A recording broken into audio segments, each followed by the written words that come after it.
Hello, my name is Sean Dunham, and I'm serving as a consultant for GEP Properties as they go into their strategic planning process. I'm going to implement organizational behavior strategies as I make recommendations for them to incorporate in their strategic plan. This is GEP Elevated via Organizational Behavior Strategy. Now, I'm particularly qualified to be a consultant because I have 5 years of real estate management experience, economic development experience, bachelor's degree from North University, and graduate education as a current student with SVSU. Now, in regards to GEP Properties, they own, manage, and develop and redevelopment shopping centers across the United States. They were established in 1978. They went public in 93, and the company is currently working on transforming its properties into suburban town centers with a focus on experiential uses. In regards to evidence-based assessment, I've included this as my basis for all my recommendations because evidence-based assessments uses theory and facts to guide decisions rather than hunches. There's 4 points here that are important. Make the best educated guess. It allows you to uncover factors that contribute to or hinder performance. It allows you to use specific sciences and for targeted development of strategy. Meta-analysis is beneficial to compare to the successes of other organizations or strategies that have succeeded or failed in the past.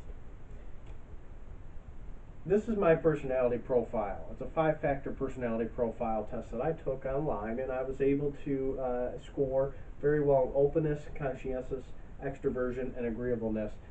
Neuroticism is 28th percentile. I scored pretty low on that. But keep this in mind, and keep in mind I detail everything in more detail in my formal report. Now, in regards to self-assessments and supervisor assessments, self-assessments are important because they allow the employee to understand why they are being evaluated, and it helps the employee understand where they stand in the evaluation process. The supervisor assessment allows the supervisor to clearly understand how their employees think they are performing. In the assessments overall, this is the 4th item, can help identify where training development has been misunderstood or miscommunicated between the employee and the supervisor. Managing personality differences. In the case where I had a supervisor that was opposite of my personality, which scored high on neuroticism, this is the strategy I would take.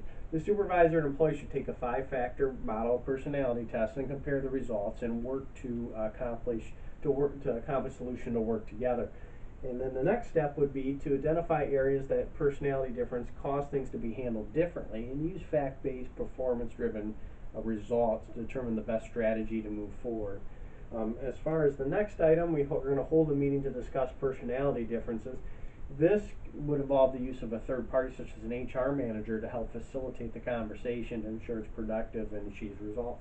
And the last, but the least desirable, is adapt to the personality that scores high in neuroticism.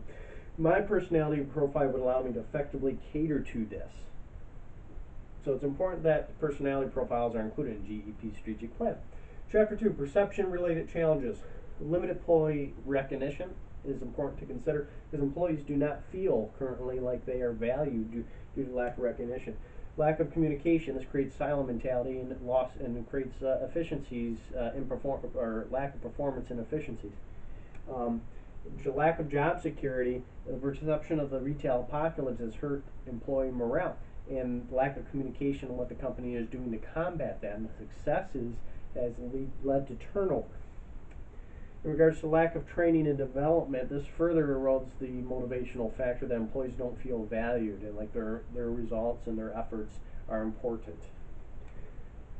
Now let's talk about ethical considerations. In regards to ethics, there's 4 considerations. There's personal values, culture, society, and law.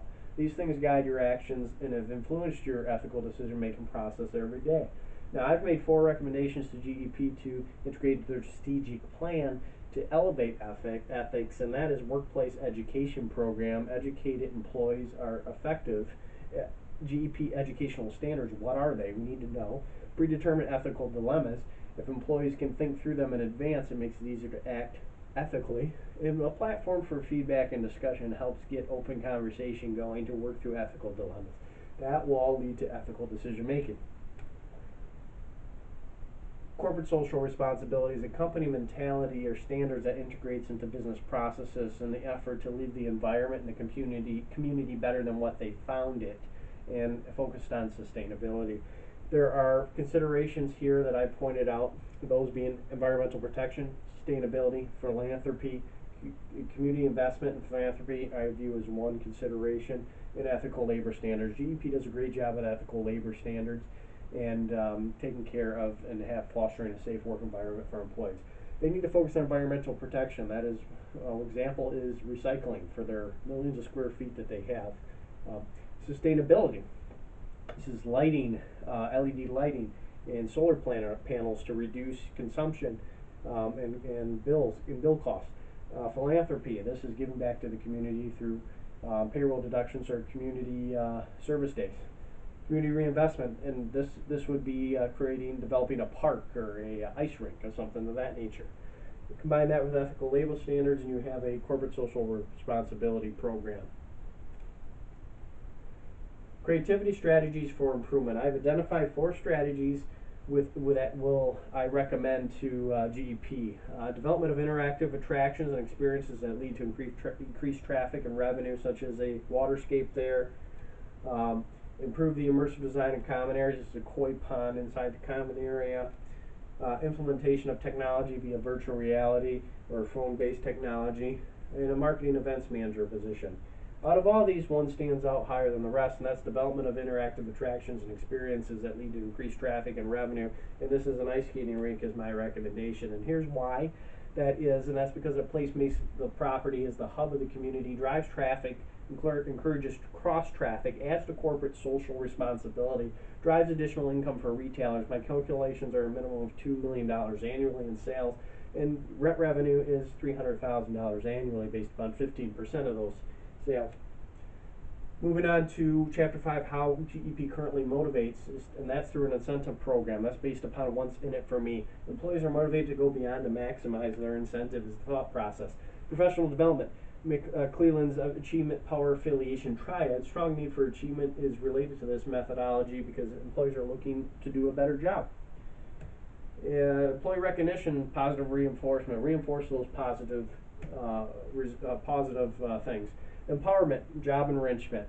This is focused on ownership and accountability of work. GEP does a great job in this aspect, but they need to improve on the first 3. And to do that, I've recommended 4 motivational factors that will elevate motivation. And that's increasing the incentive program to target laggards and core performers, in addition to star performers. This will get you a full aspect of incentive working for the company. Employee recognition program. This is based upon constant, timely recognition to boost motivation. Professional development. This is utilizing lynda.com and tuition reimbursement, but in addition, having a roadmap and one-on-one meetings and actually have professional training and development structured. A wellness program is one that I'm adding in there because employees that feel healthy and are healthy, they tend to perform at their best. So they're motivated to perform at their best. GEP's vision, mission, and core value communication. It's a top-down channel beginning with an earnings call. Company-wide staff meeting follows. That information is then loaded on the intranet for employees to access, and then the information is sent out to all corporate collateral. Beyond that, that's where the communication breaks down. The communication can be improved through continuous reiteration of the vision, mission, and core values throughout the fiscal year through internal media platform for employees. That'll keep it top of mind. Motivate the receiver of the message. For employees, these things are based around financial benefits. Consumers can be motivated by enhancing the quality of life, which is part of their mission. Work closely with local and regional government. Government's motivated by taxes and increasing the value of the community. So these things can get out and get communicated via the government. Engage consumers in interactive ways. Getting this out into the environment and turn it into a contest where a consumer can win a prize for a great idea for a new use of property or so forth is beneficial and improves communication. So in conclusion, I'd like to say that I've used thorough organizational behavior strategies, evidence-based research. All of that combined has led to sound recommendations for incorporation in GEP's strategic plan, which will effectively elevate the business, incomes, and communities which they operate. Thank you.